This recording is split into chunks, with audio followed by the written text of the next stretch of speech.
Welcome back. So I'm going to take a look at this reconfigured two tether that allows me to rappel, climb to and rappel from any height tree while keeping my equipment weight to a minimum. Check it out.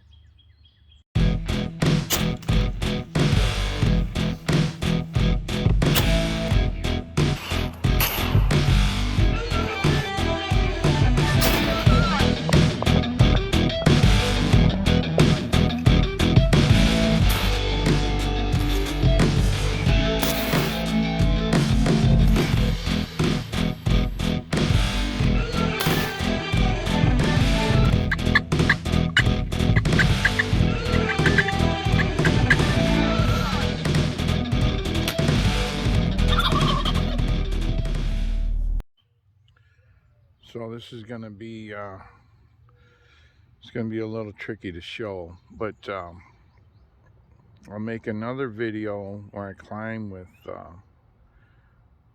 the two tether this way. But I have my upper tether with the stirrup. Here's the stirrup. The lower tether with the stirrup. And this is the tie-in or connection to my harness, my saddle. And then these two lines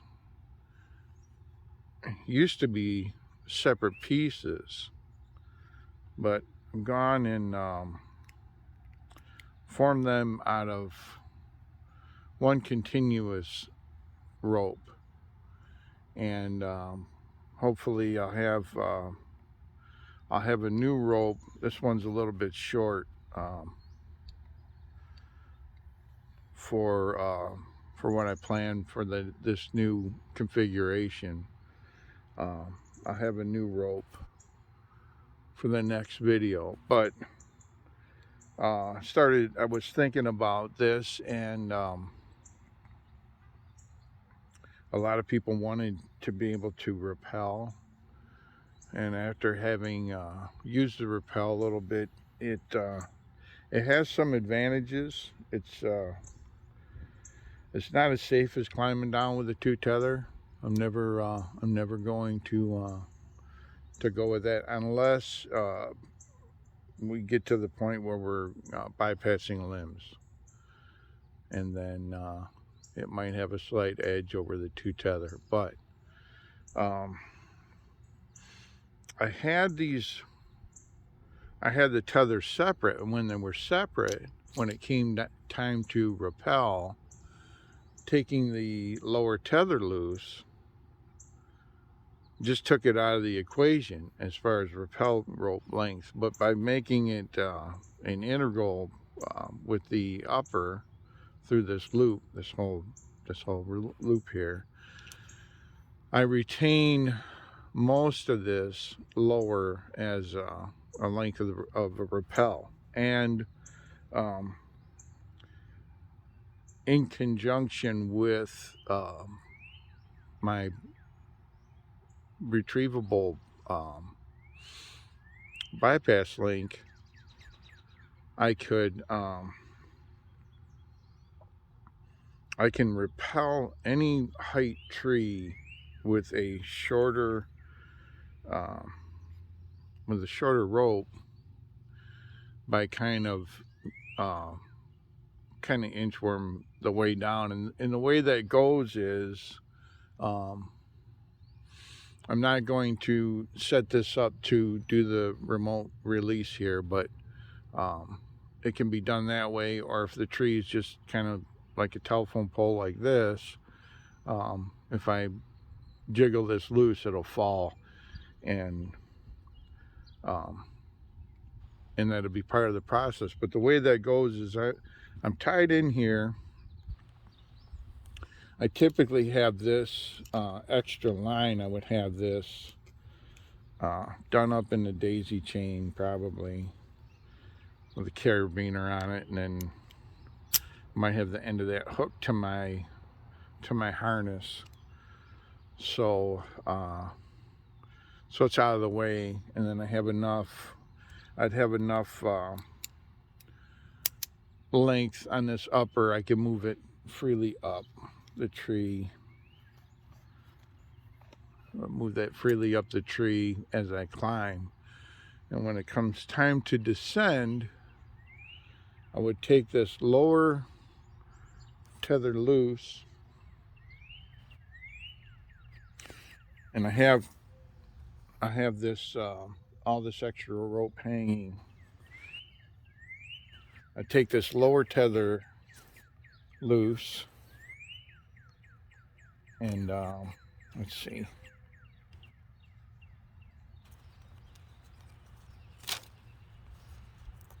So I have this loose,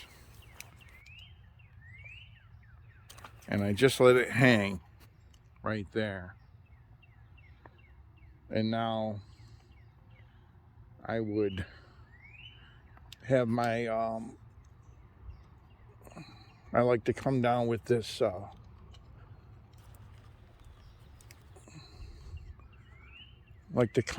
stirrup too, so that way I can have a little more control over the descent. I can have my one foot in this stirrup, and I could use these two hitches to descend on this rope. And I would do that until I either hit the ground, or it'll be a little tricky to show, but I'm going to move this back up just for the demonstration here. Move this back up. So as I descend, normally this I would come down this rope. I would come down this line. Well, let's say I've already descended. I'm doing this to keep the all the knots in the rope, the hitches in frame. But this this loop would work its way through, and we would get to a point where we just had a small amount here. And if I'm on the ground, I'm good to go. But let's say I have a greater amount of a distance to go. At that point, I would reconnect my lower. I would reconnect my lower to the tree. Let's see. Get this out of here. Reconnect the lower to the tree.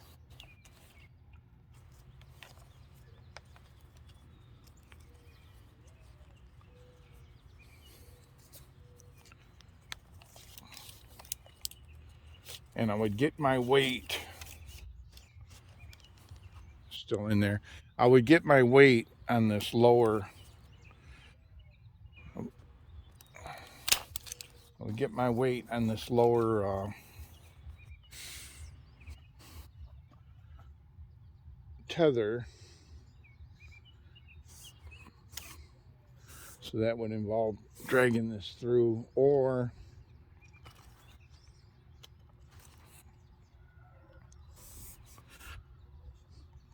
so I have my weight on that lower tether, and I would get some slack on the upper until it fell down to me, and then I would take it off. I would disconnect it from the tree. And now I would let that hang. So now I'm hanging from, if I had some distance to go, I'm hanging from what is typically my lower tether. And I haven't untied anything. I've just either take these either take one tether or the other off of free from the tree. And now I would have this foot loop down here, and now I'm descending on from what was started out as the lower, the uppers dropped to the ground. Hopefully, I don't ever intend to go up a tree so tall that I would have to do this more than one time. But so now I have all this rope to rappel down by coming down on the run from the, usually was the lower tether. And that's it. I mean, I'll have to do another video where I have a videographer and I can show this in use. But it's maybe sounds more complicated than it is. It's really not. This let's see if I can move this up. But this, without reconfiguring anything here, without reconfiguring anything there,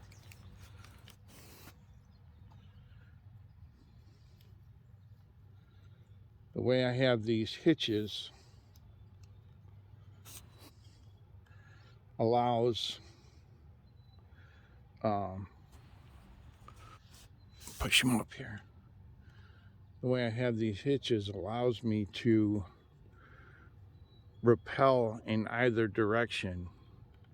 So if I have my typical lower tether, and I'm rappelling from that, I can come down the rope this way. And if I move the other tether up to take its place, so if this other tether was up, now I can rappel down this way. And I always have my stirrups to where I can get my feet in at least one, if not both. So the self-rescue is not an afterthought with these two tethers, like it is in some of the on some of the other channels out there, I should say.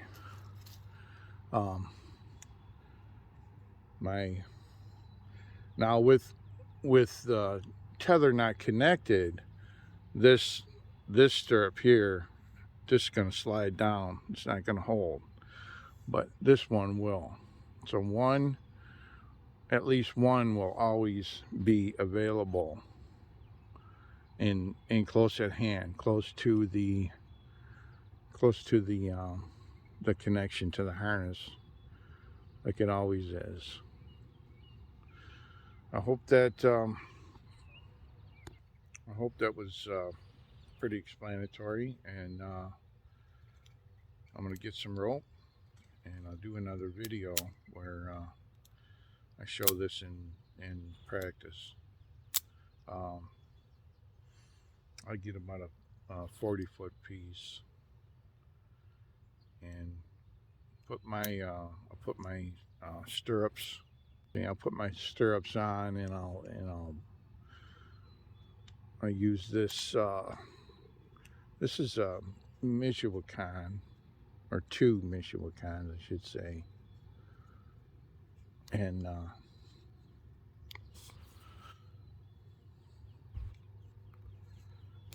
that's the plan. And then the only thing left to do with this system is find the sweet spot where one length of rappel works. If not, then with an acceptable amount of rope to carry. I can't see, even with 40 feet of rope and this other stuff, I probably would be just at 3 pounds maybe. So anyway, hope this helps. Thanks for stopping by.